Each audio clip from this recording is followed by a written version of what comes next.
નિમિ રાજાનો ઉદ્ધાર થઈ ગયો. કોઈ મહાપુરુષનો સંગ આપણને તારી દેતો હોય છે. આગળ ભગવાન અને ઉદ્ધવજીના સંવાદ આવ્યા. પ્રભાસ ક્ષેત્રમાં પધાર્યા છે પરમાત્મા અને ત્યાં સુધામ પધારવાની તૈયારી કરી રહ્યા છે. ઉદ્ધવજી આવ્યા છે અને સુંદર સંવાદ થયો. દત્તાત્રેય ભગવાનના 24 ગુરુની કથા આવી. જ્યાં જ્યાં ગુણ દેખાયા એને ગુરુ રૂપે સ્વીકારી લીધા. જ્યાં જ્યાં ગુણ જોવાની આદત પાડો. આપણને હંમેશા દોષ જોવાની જ આદત છે. અને માણસ મરી જાય, કોઈની શ્રદ્ધાંજલિ સભામાં સાંભળ્યું, ગુજરી ગયા, એમની હેરસ્ટાઇલ કેટલી સારી હતી, એમનો સ્કિનનો ટોન કેવો સરસ હતો, વ્હાઇટ કલર, એમના કપડા કેવા સારા પહેરતા, ક્યારે ક્યારે સાંભળ્યું? ક્યારે શરીરને યાદ નથી કરાતું, હંમેશા ગુણોને યાદ કરાય છે. કેવા ઉદાર હતા, કેવા દાતા હતા, કેવા શાંત હતા. માણસ જાય ને, મારો તો પ્રશ્ન એ જ છે, તમે નહીં રહો ત્યારે તમારી કઈ બાબતે લોકો યાદ કરશે? એમ બધું સારું પણ બહુ ગુસ્સાવાળા હો, એમ બધું સારું પણ બહુ કંજૂસ હો. આપણને આપણા ગુણે યાદ કરાશે કે અવગુણે? આપણે વિચાર કરવા. ઘણાની લાયકાત પૂછીએ તો ખાલી ઉંમર લાયક જ હોય, બીજી કોઈ લાયકાત જ ના હોય. ઘણા છાપા આ નથી રહ્યા એવું વાંચીએ ને ત્યારે ખબર પડે, અચ્છા હતા ખરા. ક્યારે કોઈ સત્કાર એમાં ભાગ જ ના લીધું હોય. જો બીજું તમારું શરીર ન ચાલે પણ દુનિયામાં જે લોકો સારું કરતા હોય એને બેઠા બેઠા એના માટે એક માળા ફેરવો ને તોય તમારો સાથ જ કહેવાય. જરૂર નથી કે બધા દોડી શકે, બધા દોડી ના શકે, કદાચ બધા આપણું શરીર ના હોય, પણ ક્યાંક કઈ દુનિયામાં સારું થતું હોય ને સંકલ્પ કરો કે ચલો આ કાર્ય માટે એક માળા હું વધારે ફેરવીશ. દુનિયામાં જ્યાં સારું થાય કોઈને ભણાવો, કોઈને ઈલાજ કરો. ભગવત કૃપાથી આપણી સંસ્થાઓ દ્વારા ક્યાં ક્યાં જ્યાં કોશિશ કરીને, જરૂર નથી કે સંસ્થાના માધ્યમ રાખો, તમારા થકી તમે જ્યાં તમારી આજુબાજુ જ્યાં દુનિયામાં સારું થવું જોઈએ, સંસ્થાઓ તો એના માધ્યમ હોય છે. તો માધ્યમ થકી આપણે પ્રયાસ કરતા હોય સમાજમાં આ બધું જરૂરી થઈ ગયું, આ એક વે થયું છે મદદ કરવાનું કે આ બધું હોવું જોઈએ એટલા માટે. બાકી દુનિયામાં સારું થાય ત્યાં સાથ. જો દરેક વ્યક્તિ ફૂલ ન બની શકે, દરેક વ્યક્તિ સુગંધ ન બની શકે, પણ પવન તો બની શકો ને કે સુગંધને દૂર સુધી તમે લઈ જાઓ. કોઈનો સારો સંકલ્પ 4 જણા જોડે શેર તો કરી શકો ને. આવું સારું થવાનું છે, આવો ગ્રંથોત્સવ થઈ રહ્યો છે, આવું સંકુલ બનવાનું છે, આવું બન્યું, કંઈક સારું દુનિયામાં થઈ રહ્યું છે, એની સુગંધ બનીને ફેલાવો, એનો પ્રચાર તો કરી શકો ને. આટલું તો કરી શકાય. તો સમાજમાં જેને સારું કરવું જ છે, ભલે સામર્થ્ય ન હોય તો સાથ આપો, વિચાર આપો, સદભાવના આપો, આશીર્વાદ આપો, એ પણ મોટો સાથ છે. તો જ્યાં જ્યાં ગુણ દેખાયા એ ગુણને ગુરુ બનાવ્યા. સૌથી પહેલા પૃથ્વીને પાસેથી શીખ્યા ધૈર્ય, ક્ષમાશીલતા. પૃથ્વી કેટલું સહન કરે છે, આપણું સહન કરતા શીખો. સંઘર્ષ ટાળો. સહન કરીને પણ ભેગા રહેવાતું હોય તો પ્રયાસ કરો, કોશિશ કરો સહન કરે. પૃથ્વી સહન કરે છે. પૃથ્વીને ગુરુ બનાવીને સહનશીલતા ને ધૈર્ય માણસમાં હોવું જોઈએ. અને ક્ષમાશીલતા હોવી જોઈએ, માફ કરતા શીખો. એ બહુ મોટો સદગુણ છે. માફ કરી દેશો તો વાત ત્યાં જ પૂરી. અને પાછા લોકો પેલો સોરી કહી દે તો હમણાં જ માફ કરી દે. પણ તમારા સદગુણોને આવા ડિપેન્ડ પણ કેમ રાખો છો કે પેલો માંગે ત્યારે માફી આપો? આપણે જ મનથી માફ ન કરી દઈએ. વાયુ પાસેથી નિસંગતા વહેતા રહેતા શીખ્યા.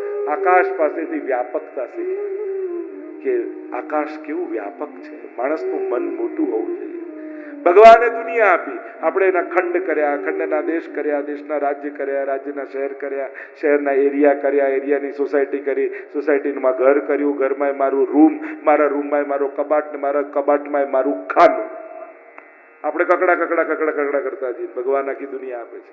બાઉન્ડ્રી બનાવવાનો અર્થ એ થાય કે આટલું જ મારું છે, બાકી બધું આખી દુનિયા મારી નથી. ભગવાન વ્યાપકતા શીખવાડે છે. દિલ મોટું રાખતા શીખવું, વિશાળતા હોવી જોઈએ. આગળ કહ્યું જળ પાસેથી વહેતા રહેતા સ્વચ્છતા અને મધુરતા શીખ્યા. માણસના વિચારો પણ વહેતા રહેવા જોઈએ. સમય સાથે બદલાવાની સંભાવનાઓ જીવંત રાખજો. જેના જીવનમાં પરિવર્તનની સંભાવનાઓ ખતમ થઈ જાય ને ત્યારે સાચા આત્મા આપણે વૃદ્ધ થઈ જઈએ છીએ. નવું સ્વીકારતા જાઓ. સમય સંજોગો બદલાયા છે તો એમ માણસે પરિવર્તન પણ સ્વીકારવું જોઈએ. અને જે નથી સ્વીકારી શકતો એ હંમેશા ફ્રસ્ટ્રેટ રહે છે, ચિંતામાં રહે છે, ઉદ્વેગમાં રહે છે.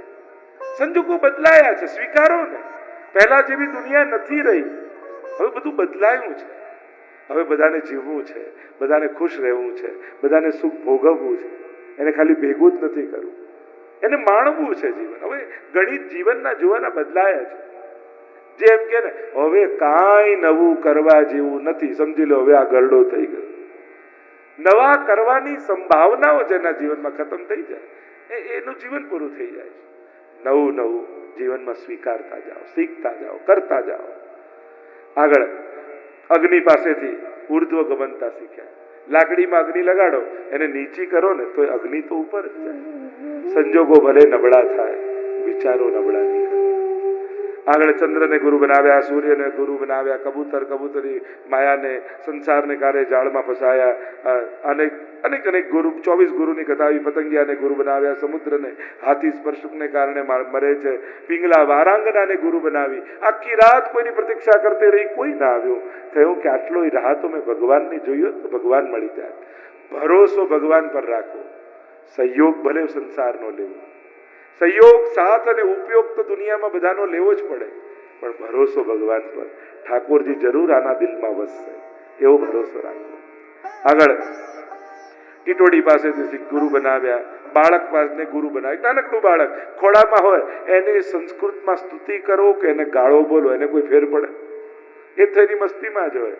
કારણ એ આનંદમાં કેમ હોય છે? એને ભૂતકાળનો કોઈ અફસોસ નથી અને ભવિષ્યની કોઈ ચિંતા નથી. એ વર્તમાનમાં જીવે છે એટલે આનંદમાં છે.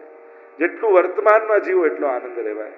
આગળ કુમારિકા પાસેથી શીખ્યા. એને જોવા માટે છોકરાવાળા આવ્યા અને એમના માટે અનાજ ખાંડતી હતી અને હાથમાં બંગડી, એટલે ખમ ખમ ખમ ખમ અવાજ આવે. એને થયું કે આ છોકરાવાળાને શું થશે, આમના ઘરમાં ખાવાનું અનાજ નથી. એટલે બંગડી કાઢી દીધી. બંને હાથમાં એક એક જ બંગડી રાખી એટલે અવાજ આવતો બંધ થઈ ગયો. નાનપણમાં એટલે તો ગણિતના ક્લાસમાં આપણને શીખવાડતા, એકડે એક ને બગડે બે ભેગા થાય એટલે બગડવાનું શરૂ થઈ જાય. હવે આને બતાડી દઉં, આને દેખાડી દઉં, આને સમજાવી દઉં, આને શીખવાડી દઉં, આને સુધારી દઉં. આ બધું ક્યારે ચાલુ થાય? જ્યારે બીજું આવે.